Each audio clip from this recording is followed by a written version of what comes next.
Hello people, it's Chris from IELTS Daily and I will be with you in about 7 minutes time. So get yourselves ready, get a glass of water, get a pen and paper because we have a special guest today. See you very soon.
Hey everyone, welcome back. I'm Jay from IELTS Daily, and we're going to be continuing our series answering a few questions related to the IELTS speaking exam. So let's get started, okay?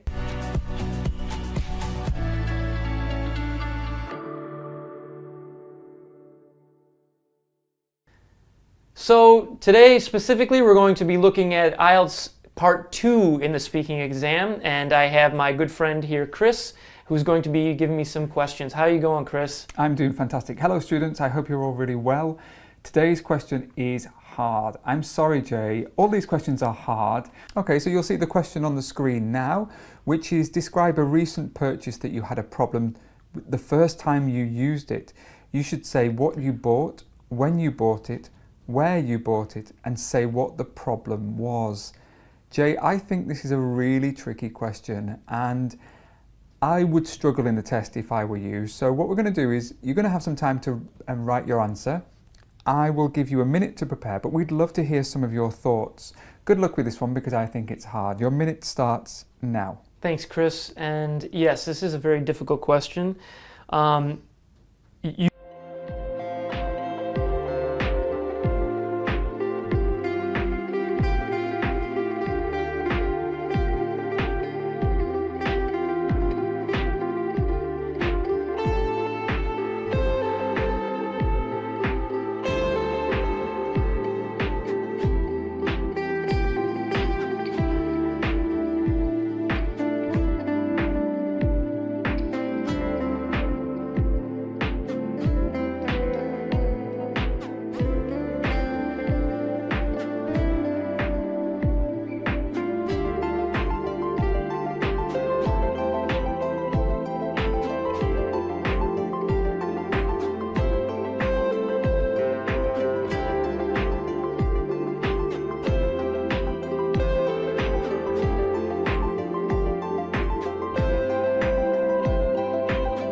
Hi everyone, it's Chris from IELTS Daily and I will be with you in just over 2 minutes time.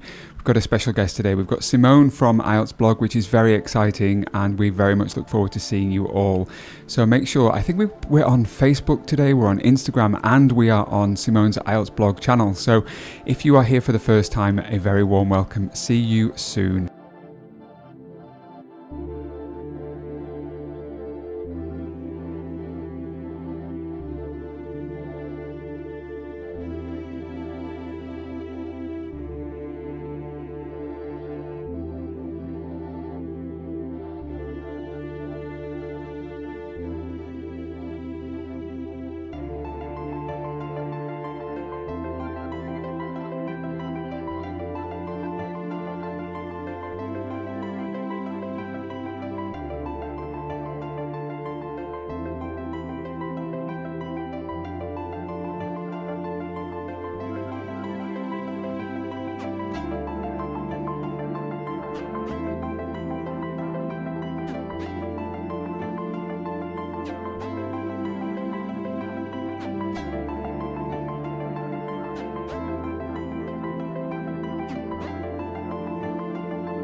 Starts now. So today I'm going to talk about a really special toy from my childhood called Optimus Prime. And Optimus Prime is the name of a character from an animated television show from the 1980s called The Transformers. And the Transformers were these cool robots who were robots, but they could also transform into vehicles. So that way they were able to hide from humans on Earth because they were disguised as cars or trucks or ships or airplanes or whatever. So the particular toy I have was a big semi-trailer named Optimus Prime. So a semi-trailer is a big truck that has a trailer on the back of it. You'll see it ships, or it delivers lots of goods and services. So Optimus Prime was this big, cool truck. It was probably about this big and the size of a ruler maybe. And it is Wednesday, transformed the into 13th like of the main March, cabin of him 2024, transformed into a I think a we are ready robot, to go. and then his Waiting trailer in the transformed wings into is the wonderful like a base with like a gun on it. Simone And from I IELTS just Blog, remember playing with my cousin. Just need He had a to lot of make sure Transformers she's ready. too, and we would, like, if I can get a you know, thumbs up have from mock Simone to make sure battles, and she's we would ready. fight each. My Transformers would fight his Transformers, and I just remember I loved that show because there weren't many toys. And when I was growing up, you couldn't change them. That's how the toy was. So And I think we are good to go. So here we go for another free class. My name is Chris from IELTS Daily and it is fantastic to see everybody. Today we are going live on YouTube, on Facebook. I think we're going live on Instagram and we're going live on Simone's IELTS blog channel. You will remember Simone, she was here about 3 or 4 weeks ago and we had an amazing chat about all the different types of speaking ideas that we could have. She put me on the spot. She got me being the student, which was fantastic. It was so exciting. So welcome back, Simone. Now, obviously, we are going to do a bit of testing to make sure that Simone can hear me. There she is. Hello, Simone. Let me see if she can hear. There we go. And let me check. Simone, can you hear me? Now, we can't hear you. Let's put you on mute. Oh, thank you. I can hear you now. Fantastic. And so we can hear you too. It is glorious to see you. How is life? Excellent, very good. I had a very productive day, and this is the culmination of it. Fantastic. It's great to see you and have you back. We are very excited to have you. What's been happening in the life of Simone in terms of, have you been busy? Have you been doing more IELTS blog stuff? Oh yeah, I do that every day, and I've been working on some new materials. I'm working on a couple of new books, so life is as busy as ever. Amazing. Today we have a very exciting class because I said to Simone that recently a student came to me and they said that they had a really difficult or at least a strange question in the test.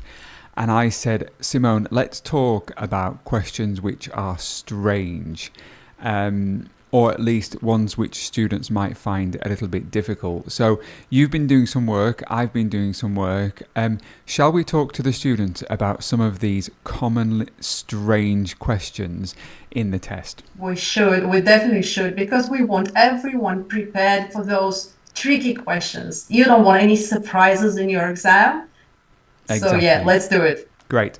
So the first topic that you had for me, what was the topic? Oh, well, you brought up the issue of ecotourism, was it right? Ecotourism, yeah. And Yes. a student of mine said that ecotourism came up in their part 3 question. And they said to me, oh my gosh, Chris, I had no idea what to talk about. I subsequently found out that student scored 8.5 in their speaking test. So even though she had no idea what to talk about, it seems like she did the job. So first of all, what is ecotourism? Oh, well, it's a tricky subject actually, because many people will tell you different things about it. In my understanding, it's when people visit remote, pristine locations, very beautiful places, unspoiled, and they do it responsibly. Okay, so responsibly. Yeah, fantastic. And what I would say to that is, what would be irresponsible, first of all? So if somebody visited a place irresponsibly, does that mean that they're kind of using lots of transport, like private transport, to get around? Maybe they are eating in fast food joints, or what type of things would come to your mind? Yeah, what comes to mind is first of all rubbish, because the most unpleasant view that you can find in a really beautiful place is rubbish, or just being spread around, just lying around. And responsibility starts with picking up your rubbish. And another thing is getting there, as you said, because we fly, and the jets, they burn fuel, and that pollutes the environment. So if we can do it in another way, if we can choose a more nature preserving option, we should. Yeah. What do you think of ecotourism? Yeah, so I've heard different things as well. So ecotourism can be about the type of accommodation that you stay in that maybe is made from locally sourced materials, that doesn't have maybe not using air conditioning. Maybe it has the ability to reprocess the waste that it produces, all of those things. Oh so yeah, it that makes a lot of sense. Basically, so that it doesn't damage the natural habitat that's around the accommodation. Yep. And another thing they can do, they can use solar power if they need air conditioning, or to run, basically to run the entire place. Because if guests stay at some accommodation, they need, people cook for them, and they use electricity, they use power. If that's solar powered, it's a lot better. Great. Yeah, great feedback. Now I'm going to pop the chat up on the screen. I've got some people who are dropping into the chat. It is great to have them. And what I would say is, if you can think of anything that relates to this topic, and if you have had a question which has, I'm going to write this in the chat, this might be an interesting one. A question which has stumped you. What does that mean, Simone? A question that has stumped somebody. Oh, it's a question that somebody asks you and you go, you don't really know what to say. You have no idea. You're drawing a blank. Exactly. So if you have had a question that stumped you, please put it in the chat, because Simone and I really want to discuss it. We want to have as many kind of discussions around these topics as possible. So nice to have you all, and please contribute to the chat, because we want this to be a two-way conversation with the students as well. Yeah. Yeah. So good idea. Yeah. Were there any other questions that you found related to ecotourism? Well, ecotourism can also have it's a lot. It has a lot to do with flora and fauna of the place that you are visiting, and you need to not be disturbing them. You need to be keeping out and leaving the environment in the exact same state as you found it. Yeah. What does flora and fauna mean? Well, flora is plants and fauna is animals. Yeah, so flora is plants, fauna is animals, and that's a binomial pair. So we never say fauna and flora, do we? We always say flora and fauna. Sometimes there are set phrases that we have in English that can only be used in one way. We can't say it the other way, like chips and fish. We always say fish and chips. So flora and fauna is one of them. That's such a great example. Fish and chips, I mean. What about anything that you had on this topic that you may want to discuss with us, or shall we go on to another topic? Well, on this topic, another thing that I thought of is obviously when people visit remote locations, they are being helped by tour operators, and that creates a stream of income that goes into the economy. And if that stream of income helps the local population, if it provides jobs for them, if it enables conservation, if it helps them restore maybe the damage that could have been done in the past to that beautiful place, that would also be all the attributes of ecotourism. So many useful words in there. Can we just go back? I was struggling to catch up. So you talked about conservation, didn't you? Yep, conservation. So it comes from the word conserve, which means to save. So when we talk about animal conservation, what would that mean? That would mean preserving their natural habitat. Correct. So the animals don't go extinct. Would that be a thing that we could say? Definitely, for sure. Yeah. So extinct is an adjective which means no longer alive. Correct? Yeah, that the species just don't exist. When they cease to exist, that's when they go extinct. Exactly. What was some other language that I didn't catch up on there? Oh, I talked about a stream of income that enables local population to actually enact the conservation efforts. So again, let me see if I can get that again. Remind me. Enact conservation efforts. Enact conservation efforts. Yeah. What does enact mean? Means put in place. Put in place. Put in place. Yeah, perfect. Now we've just had, I'm looking at the chat as well, a really interesting point here that's come from English with Islam. I can see there, and English with Islam says, I think game hunting is the antithesis of ecotourism.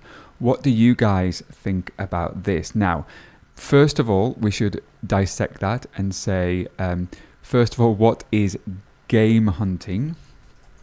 And antithesis. Okay, so two difficult phrases or words there. So game hunting, what would that be, Simone? Well, what I think is if you're not hunting to eat, you're hunting hunting an animal as a trophy. Yeah, as a game basically. As a game. Yeah, but game actually talks about animals which are being hunted, correct? So you may go, I wouldn't choose to, but there are people who choose to go and hunt rhinoceroses or elephants or other lions on a safari. that is illegal in most countries. But there are other smaller game that people might hunt for. So they might hunt for deer, or they might hunt for moose. So people who go game hunting are actively going on a holiday in order to kill things. And I think English with Islam has made a really good point that it is probably the antithesis of what a holiday is. So what does antithesis mean? Yeah, that would be the opposite of. Correct. So it's the opposite of ecotourism. Yeah. Simone, would you rather go on an ecotourism holiday or a game hunting holiday? Oh, I would not go hunting. It's just not my thing. Killing living things is just not my thing. Would you go on a safari to watch or look at animals? Oh yeah, I would love to. I can totally imagine myself on a safari just watching. Yeah. The only thing that I would have to, put in there as a caveat would be that I would only go on a wildlife safari if I knew that it was a genuine wildlife safari. Because you hear stories about animals being planted or encouraged or chased in order to get to these places or to be seen. And I wouldn't want to have that. Is that actually happening? Wow. I think that happens, yeah. So not my thing, not my cup of tea, but I know that some people would be really into that. Great comment there from English with Islam. And if anybody else does have a comment that they want to share with us, please put it in the window. We've got somebody else that says, let's come up here, and we said, Priyanka says, can we say that ecotourism is visiting places which are very countryside and not altered with man-made things? Kind of, Priyanka. However, what I would say with ecotourism is that the whole holiday has to be with the intention of not harming or destroying or having maybe even a positive impact on a place or on a particular area. So I know that there are certain holidays where people go and they spend their time helping to plant trees, or they help to clean up beaches, or those type of things happen while people are on holiday. So maybe if you think of a better definition of ecotourism, we would love to talk about it. Well, actually, I have been on a trip like that. We went hiking and we were picking rubbish as we went. And there were like a team of cleaners who picked up the bags that were filled with rubbish and they disposed of them. But we were doing the actual picking. And it was such fun. It was really, it was amazing to be in the nature and to be helping it. It gives you a sense of accomplishment plus the enjoyment of being in a very beautiful place. That's a good piece of language there. I'm going to put that in there. It gives you a sense of accomplishment or it's very rewarding. Would you say that they are two synonymous phrases there? Yeah, for sure. Great piece of language there. Anything else you want to discuss on the topic of ecotourism? Oh, well, maybe when they build the accommodation, if it's a passive, energy passive building, it's good because it saves energy. And if it's made from recycled building materials or recycled building products, it's also a good thing to have. What else is there? I think that's pretty much it. Yeah, great. I have a topic for us now, and I'm going to put it in the chat. And it actually came from a part 2 question, and I was like, how would I talk about this? So here is the question coming up, and I might have to make it a little bit smaller or a little bit bigger for you. So the question says, talk about a shopping experience you really enjoyed.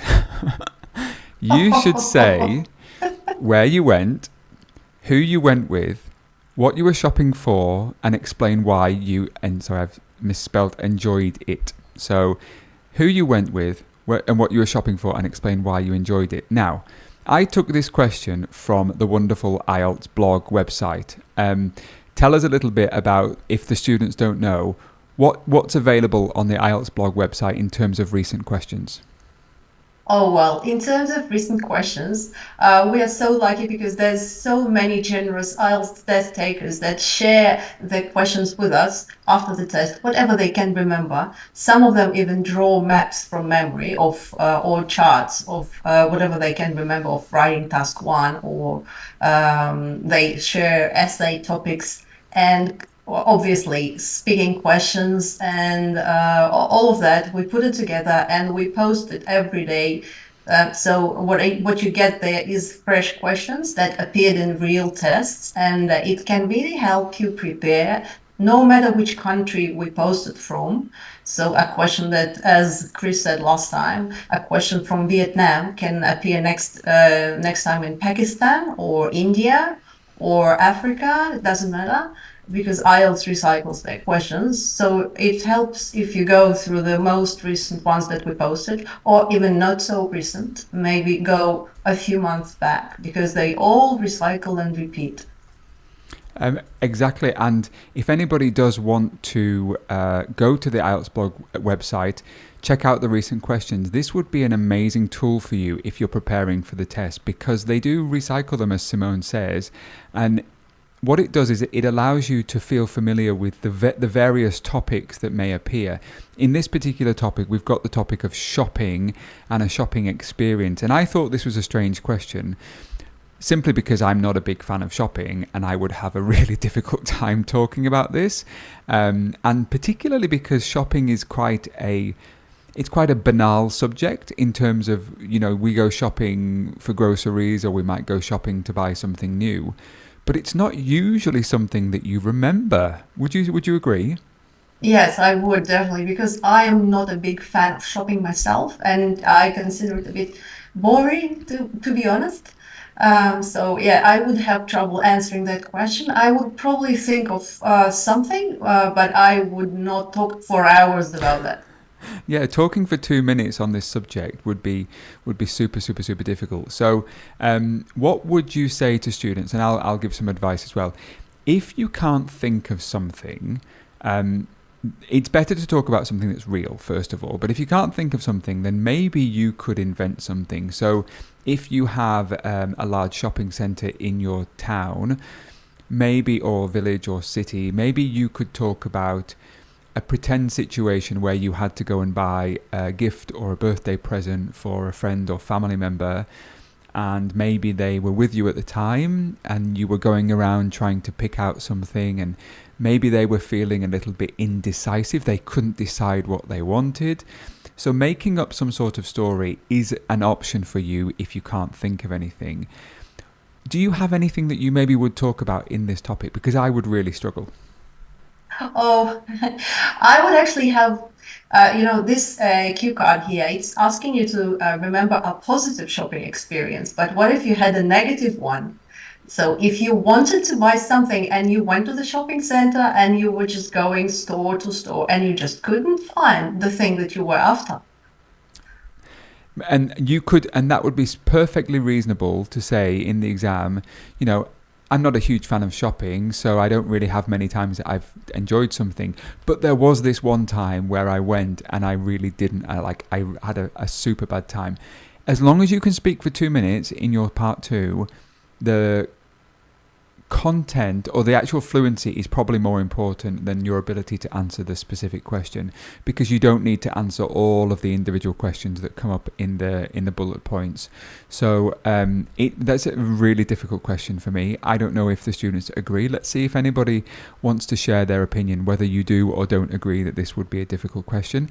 A lot of you might be shopaholics and you may love shopping. I'm certainly not one of those people. Let's see if we've got Sadaf. Wondering about a particular day when I had a really wonderful experience when I went to Blackpool last year to attend a conference. That's really interesting, Sadaf, because I was born about 20 minutes from Blackpool. So it was Good Day Friday that day. So wow, what one could imagine. It was like a superb experience watching people going mad to catch their favourite items at reasonable prices. So Sadaf, we don't normally say catch their items. How would Simone, talk about purchasing? What words could we talk about? Well, you can find something. You can browse. Picking something up. Yeah. Yeah. You can pick something up or pick something out. Yeah, I'll pick something out. Yeah, that's a good one. Yeah. Yeah, and you can, and if you're just generally looking, you are browsing. I'm just going to write those ones down. 1 second. Let me catch up with you. So we said if you pick pick something out. So if you pick out a new T-shirt, if you go browsing, that means you're not necessarily going to buy something. Window shopping would also be another thing that you could use in that situation. Yeah. Yeah, window shopping. Yes, that's the most economical shopping, I would say. Yeah. Anything else that would, so purchase would be another one. So if I wanted to purchase a little bit formal, I probably wouldn't use it in speaking. If I'm honest with you, when we're talking about speaking tests, they have to be a genuine conversation. And would I have a conversation with Simone and say, well, yesterday I went to purchase something? I probably wouldn't. I would just say buy, yeah? Or I went to pick up a new bag. So we could even use the word pick up, yeah? Yep, that's if you pre-ordered it and you then collected it. Great. And if you're going to do grocery shopping and you wanted to do a fast shop, I just need to grab something. So I need to grab some bread or I need to grab some oil. The word grab would be appropriate there. Yep, that for sure. Good. Anybody else want to share any of their stories? Thank you to that person. Who was it? That was Sadaf for sharing their feedback there. Buy or pick up or get hold of. Yes, wonderful. So we've got that topic. What's your next topic for us, please, Simone? Oh, well, a student had trouble describing. It's a part 2 question. Yep. Also, do we want part 2 question or do we want? Let's go part 2. Okay, so a student had trouble describing a wild animal that lives in their country. Wow. And I think I know why. Mm-hmm. Tell us. So what I think is when you learn a new language, one of the last things that you learn are the names of animals and plants. And that would be probably why they put it in IELTS, to make sure that you know at least a few animals or a few plants. And so that is indeed a difficult question. And it goes like, describe a wild animal that lives in your country. And you should say what it looks like, where it lives, what it likes to eat or do. And and explain whether you think there will be fewer or more of those animals in the future. Explain if there will be fewer or more in the future. Let me just make sure that everybody can see those questions. So might just make it a bit smaller for you. So the question was, describe a wild animal in your country, what it looks like, where it lives, what it likes to eat, and explain if there will be fewer or more in the future. Now, both Simone and I, we are very lucky to live in a wonderful country that has a lot of very exotic animals, don't we, Simone? Oh, we do. So and do you have a top favorite? My favorite would be, I love echidnas. Dude. They're very cute. I love wombats and I love quokkas. How about you? Oh, I love kangaroos and wallabies. Okay, kangaroos. And I also love possums. So both Simone and I, we live in Australia, and Australia is a continent of its own. And as I'm sure you know, it has a vast array. I'm gonna use that word, a vast array of wildlife. Could you explain to us, Simone, what vast array of means? Well, vast means very extensive, a very wide range, something enormous. Yep, a wide range of wildlife. So we have many animals that are not featured or not found anywhere else in the world. And probably the most famous Australian animal would be the koala or the kangaroo. Koala or the kangaroo. Yeah. And that's why they always put them in the souvenir shops. That's right. So if anybody does visit Australia or has visited Australia, you have to make sure that you check out the wildlife here. The the problem of living in Australia is that it also has a lot of extremely dangerous wildlife. Isn't that true? Oh, yes, we have the most venomous spiders in the world, And which night I'd spiders. rather not talk about because Yes. I have a phobia. Oh no. We've got lots of insects, lots of reptiles. For me, actually, I'm going to talk about the scariest animal for me in Australia is not anything that's like a snake or a spider. It's actually jellyfish. Yeah, Because in Australia, we have some of the most poisonous, dangerous jellyfish in the world. And they're very small, and you don't know if you've been stung until afterwards. And they can be very serious. They can cause very serious problems for your health. That's they why can be deadly. I'm a little bit, nervous about going into the waters around Australia. I don't know what you feel about that. Yeah, well, I wouldn't want to have an encounter with a thing. Yeah. Maybe you can explain, the students can talk about any wildlife that comes from their country and how they would describe it. So that's an interesting topic. What would I say? If you struggled in the test to talk for 2 minutes, I think it's totally acceptable for you to start talking about a second one. So if you started talking about kangaroos and you finished after 75 seconds, you could say, oh, we also have loads of different reptiles as well, snakes and lizards. So when I'm going on walks, you will often see some kind of lizard that's crawling around. So maybe you can talk about a second thing in order to add more fluency into your 2 minutes. Yeah, but even if you are trying to describe just one type of animal, you could talk about a number of different things. You could describe what color it is, if it has fur or scales, or how big or small it is. If it's got a muscular build, or if it's something very small and subtle. If what it In terms of the animal's diet, you could talk if it's a vegetarian, or if it's a carnivore, which Great. means that it eats meat. Yep. You could also Lots of great ideas there. And I just want to bring up to the students' attention, you said something called small and subtle. This is a very difficult word to pronounce because the B is silent, and lots of people don't see it as silent, and they'll spend a lot of time trying to, get their mouth around it. So it's small, and imagine that the B is not there. Subtle. And now what does subtle mean? Well, subtle is kind of slight. Yeah. Slight or petite or Yeah, and your attention is not drawn to it, right? It's almost like it doesn't attract your attention. So you could even have somebody could ask a subtle question, or you could have a subtle mark on your face that nobody notices. So it can mean small, but it also could mean without attention being drawn to it. Unnoticeable. Exactly. We've had a really good piece of a question or a comment from a student. Let's have a look at that.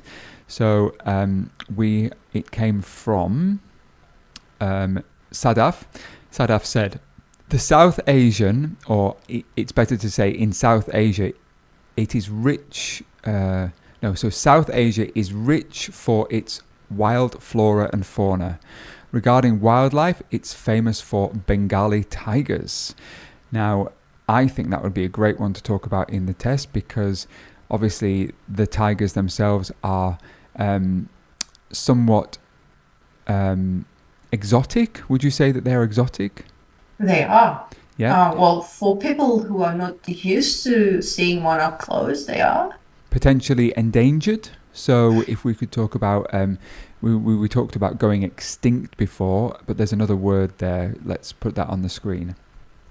Endangered. What does that mean? Endangered. It means that they're still there, but if we're not very careful about, and we're not, if we're allowed to, for them to go and disappear, they may become extinct. Great. We've had another student who has come to us with their feedback, which was, Tried Class, and Tried Class says, here in Algeria, camels are well-known animals settled in the big, I think you misspelled Sahara, in the desert. Sahara.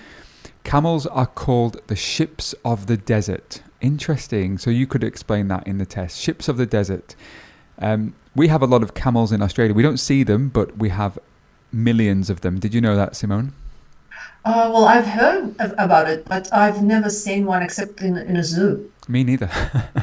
Yeah. Me neither. I wonder where you can find them, like in nature. I think in the middle of Australia, like where nobody goes, they are taking over the middle of Australia, I think. We've got something from this person here. We've got Rahmed.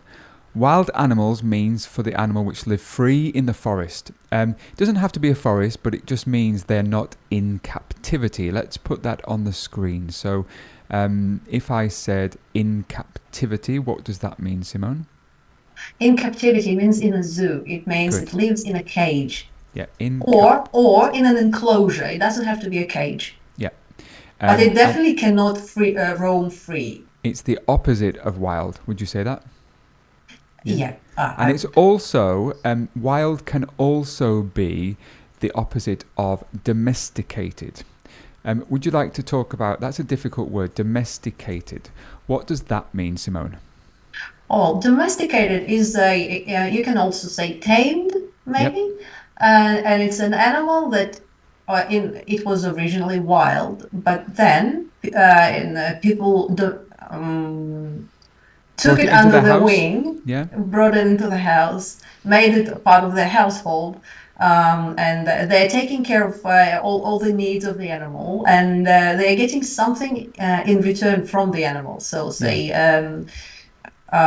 something like a sheepdog. Dogs are they used to be wolves, yeah, which got domesticated and became dogs. Yeah, and most dogs are no longer wild that we see. They're all domesticated, so they are as pets, or they are trained to be working dogs. So they might be sheepdogs for shepherds, or they might be guide dogs for people who have impaired sight. They can't see as well, so they might have a dog to help them. Yeah, yep. Or people with anxiety issues. They also have guide or companion dogs. Companion dogs. I've heard about those ones. Great. Is there anybody who wants to share anything?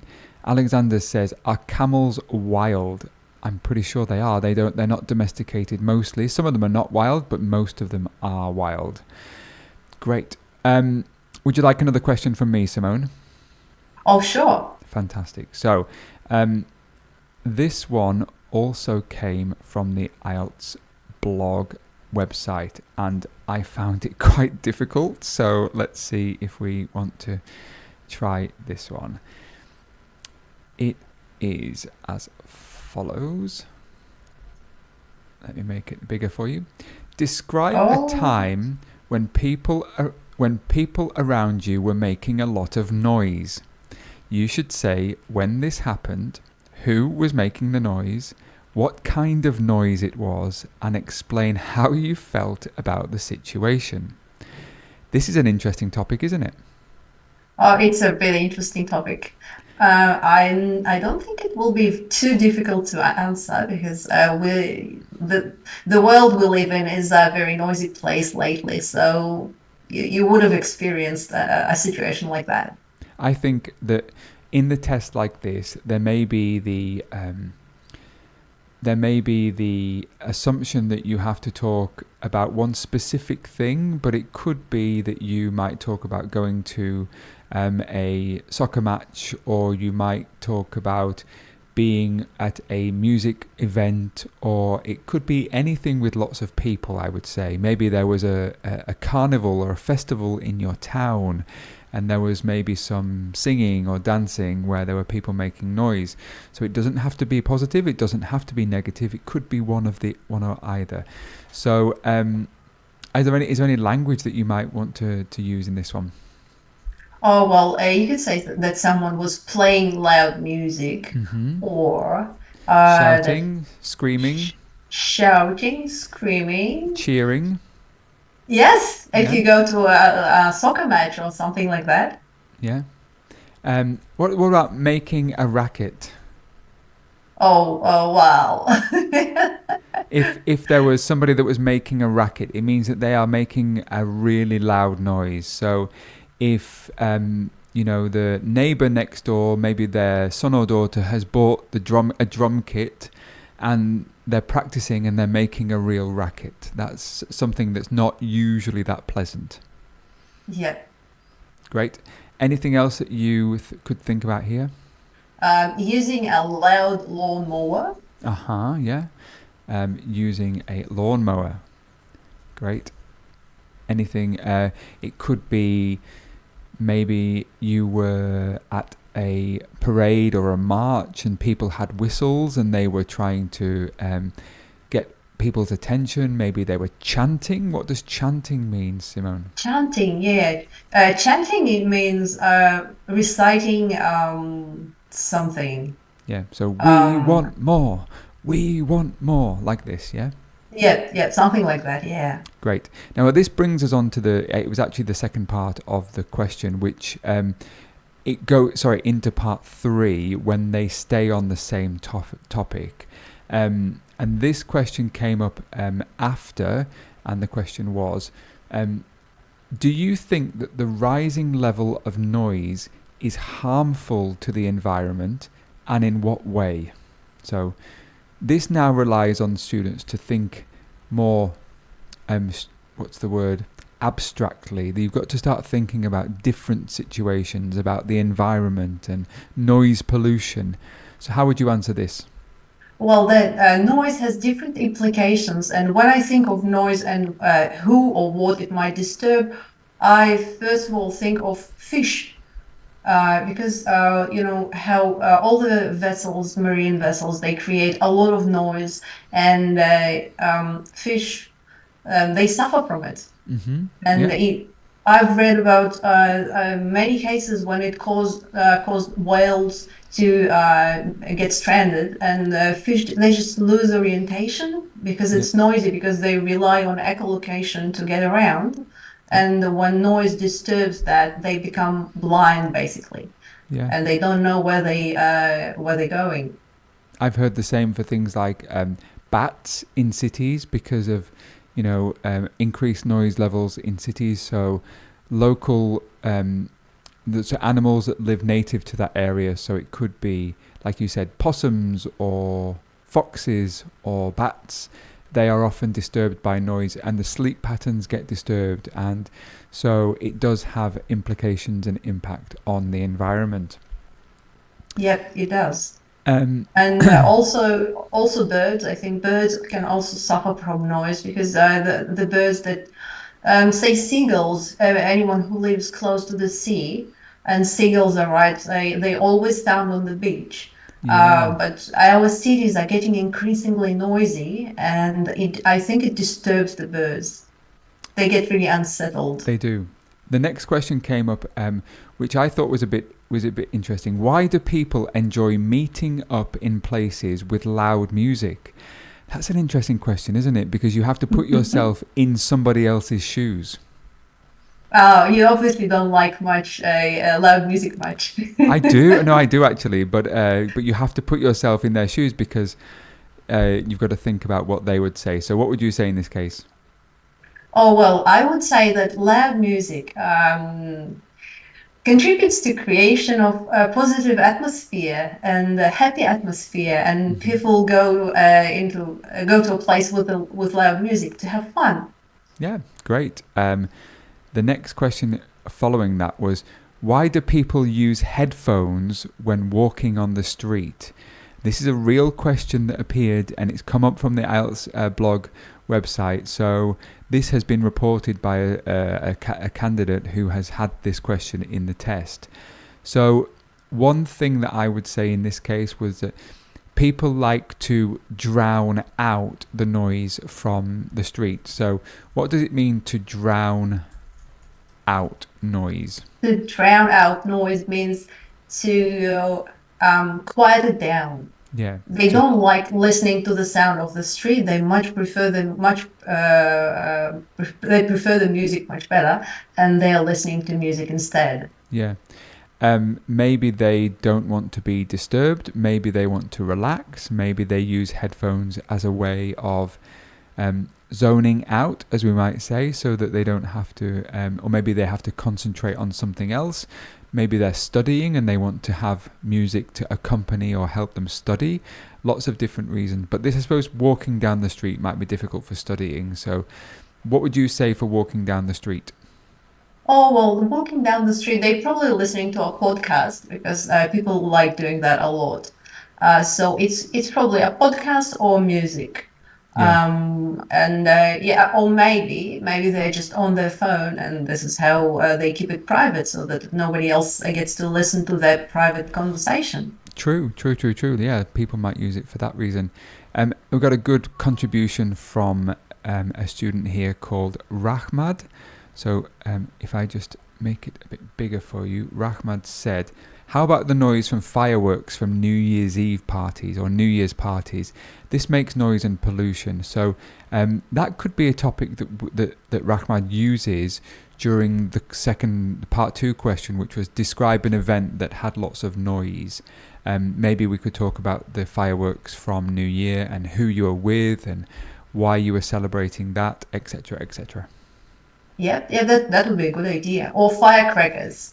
Because firecrackers, they are very loud, and it's a startling sound. This one is an interesting one because it relies on a little bit of lateral thinking. So you have to think outside the box. So the question is, in your opinion, will the level of noise in the world increase in the future? So the examiner's looking for your opinion on this. So effectively, there are 2 sides to this argument. Yes, it will, or no, it won't. Or, I'm not sure, but you could look at both. You could describe both sides. Maybe, maybe not. So as long as you speak at length and extend and support your answers on the topic, you don't have to have a specific one or yes or no side, as long as you address the question. So what would you say in this case? Well, I think that I have a rather pessimistic view on this. I think that the level of noise will increase because we're using more and more machinery, and we're using it in more places than we used to in the past. Yeah. We're relying on machines more, and machines create noise. So unless, it doesn't have to be actually, when I think of it, if we make the machines less noisy, if we are actually mindful of creating less noise, and we try to make it so that the world becomes quieter, not noisier, then we actually could achieve a good outcome, and the world could become a less noisy place. Yeah. I have a question for the students now. Raise your hand or give me a thumbs up if you have ever been, like for example, on public transport, and somebody on the bus or on the train has decided to have a really loud conversation, or if they've decided to play their music on a speaker. Has that ever happened to you, and how did you feel when it happened? Speaking from experience, I don't know why people play their music loud on trams. What goes through their mind to think that I want to listen, somebody else wants to listen to their music? It's bizarre, isn't it, Simone? It is. I don't understand it. I just don't. But the one explanation I could come up with is they like it so much, they want to share it with the world. Possibly. What about people who have really loud cars or really loud motorbikes? I also don't understand that. Maybe there are some students in here that have a very loud car or very loud motorbike. Maybe you can explain why. So why do you want all of your neighbours to wake up at 6 o'clock in the morning when you go to work because you have an extremely loud car out of choice? It's bizarre, isn't it, Simone? It is. Especially motorbikes, because they produce so much noise. And that type of noise I particularly dislike. Really? Yeah, you're not a fan of that one. No. Anybody else want to share their thoughts on this? Lots of people saying yes, I've said maybe they don't care about other people's choices. English with Islam says, I think the noise level will reduce. That's interesting as more e-vehicles are being produced. That's a great different side to the argument, isn't it? That's a great point. Excellent point. As technology improves, things will actually become quieter. Yeah. Yep. Did you know that the government, they require electric cars to produce, to make some kind of noise because they are so quiet, you can't hear one approaching. Interesting. No, I didn't know that. That's Yeah, there's a regulation that says they have to produce some kind of noise. So that people don't get run over. Yep, that's it. Wow. We've got Lorenzo, who is, there we go. Lorenzo sharing their opinion. So Lorenzo says, people want to draw attention to themselves. I think we live in a world now where people want to have a bit of attention, and maybe they have a loud car or a loud motorbike for that reason. Yeah, that could be it. Because cars they have a lot to do with drawing attention. True. Somebody else just said, yes, it happened to me. So Tried Class says, yes, it happened. It was disrespectful attitude playing a fuss music. I'm not sure that's quite the right language there. It was disrespectful is correct. They were playing loud music, and they said, Tribe Class said, I actually asked him to turn down the volume, and he did. Oh, wow. Yeah. That's lucky. Would you have the courage to do that? Oh, I would definitely see who I'm approaching, and I would approach them carefully. Here's an interesting one that's just come up from Mohammed. Thank you, Mohammed, for sharing this one. Horns without any reason. Yeah. So when I visited, I think I was in Turkey. Have you ever been to Turkey, Simone? Oh yeah, a long time ago. Yeah. In the north of Turkey, I went to Turkey. I don't know if there are any Turkish people in here. I went to the east of Turkey, and it just seemed that everybody pressed the horn on their car, beep, beep, beep, beep, for no reason. Just in the middle of nowhere, there was nobody crossing, there was no other car in the place, and this bus driver just continued to beep his horn, and then it seemed that everybody else would do that. So I think in some countries, using the horn in your car is more acceptable than in others. Would you say that? Yeah, I think it's definitely true. And in some countries, you get fined for using your horn without a reason. Right. I think in Australia that's one of the road rules, not to use it without a very good reason. But in some other countries that I've been to, people are definitely using them a lot more freer. Maybe the students can tell us, which country are you from, and is it common for people to honk their horns or press their horns very often, or are you more reserved in your country? Do you tend to not use your horn? I can just picture like Italy. I don't know if there's any Italians in here where they drive and they're always pressing their horns. Beep, beep, beep. I quite like it when I'm visiting because it's something different. But if I had to live there and had to go to bed and have to listen to the horns all night, no thank you. Oh, you would get used to it. Yes, true. We've got some people inputting here. Sometimes in my country, using the horn to make a greeting to someone that we know when we're driving. Interesting. Yeah, so you could, when you're... Lorenzo says they press the horn all the way home. Interesting. And Minister Jane says in Nigeria they use it often. So different countries have different levels of horn noise. Oh, I can think of one occasion that people use their horn without a very good reason in Australia that is kind of acceptable. So when you've visited someone and you are just getting ready to leave, you get into the car, and then just before you drive off, you honk a couple of times, and then you're off. Why do people do that?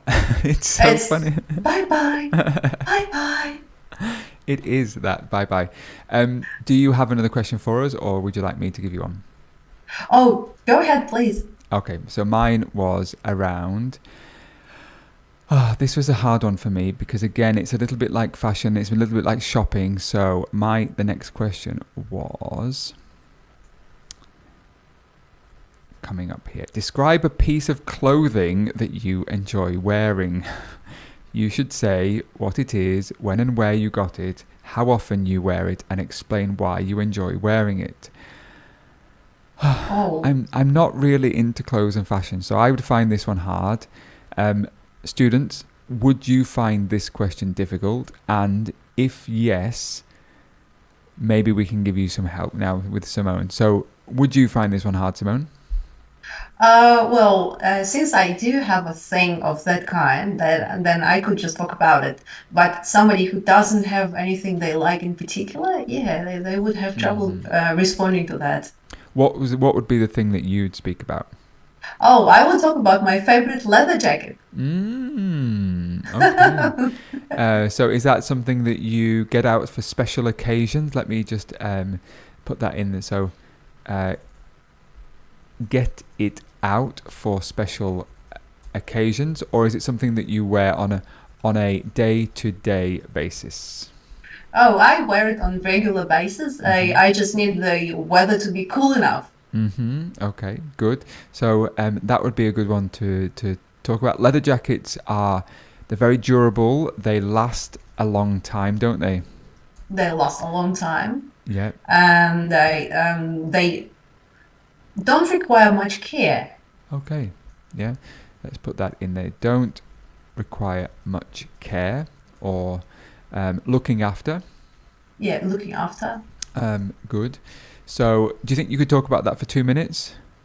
Well, I would probably have to go back in the past and say how I got it and for the occasion that I got it for, and that I enjoyed wearing it ever since, and that I wore it to a number of memorable events.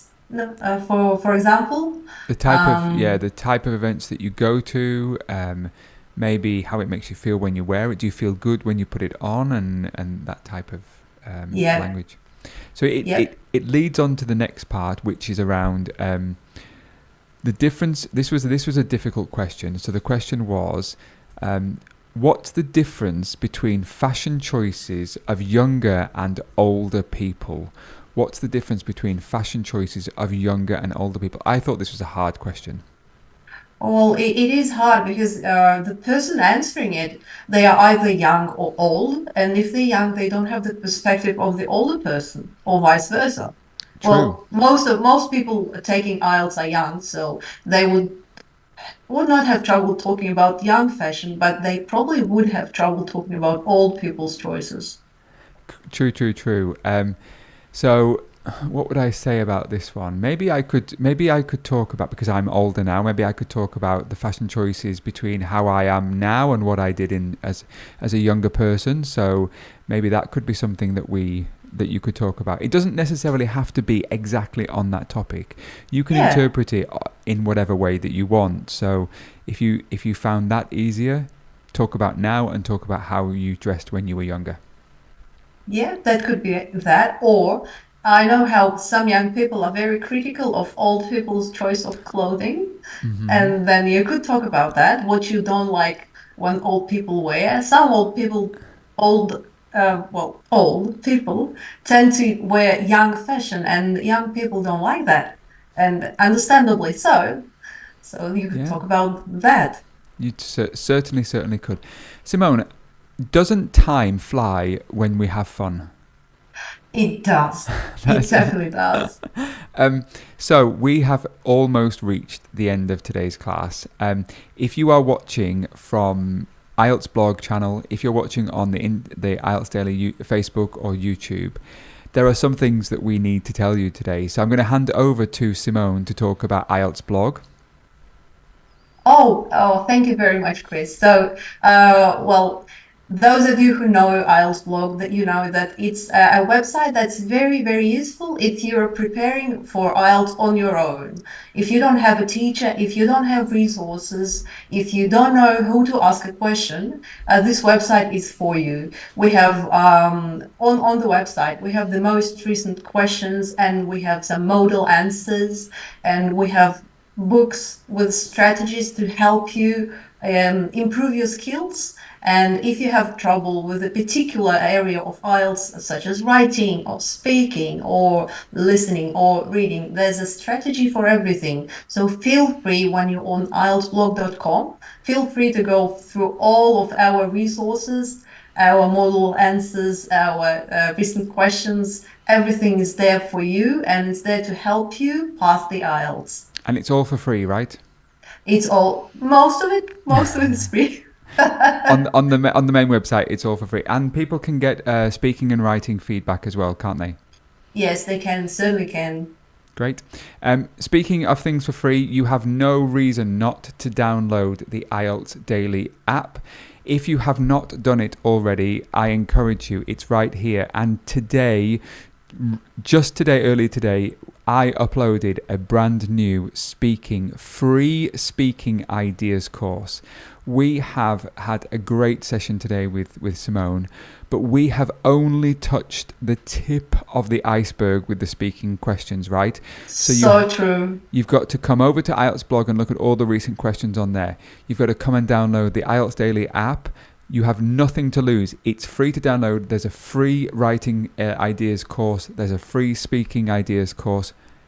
Enjoy it while you're on the bus, while you are going to work, while you are at a break time in school. Whatever you're doing, pop on a video. Most of the videos are only kind of 5 minutes long.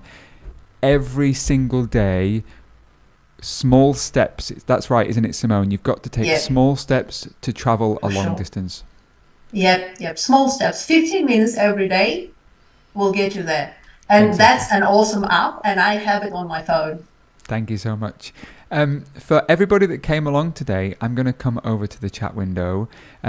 Big thanks, Lorenzo says, big thanks to both of you. No, big thanks to all of the people that came along today. It was amazing to have you. Definitely keep practicing. It's so easy to fall off the wagon and maybe take a day off. 10 or 15 minutes every single day, you can do it and you will get there. It's possible for everybody. Old, young, doesn't matter which country you're from. You just got to put the work in, right? Yep. You have to put the work in, and you can even take a day off once a week. But the 6 other days, do the 15 minutes. Exactly. And you've done the right thing today by coming along and listening to us chat. I had a great time, Simone. Will you come back next month for us?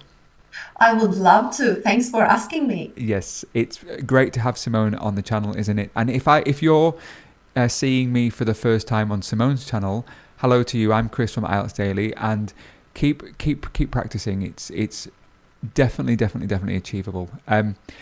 Big round of applause to you, Simone, and to all the students that came along today. To everyone who came along. Yes. See you all soon.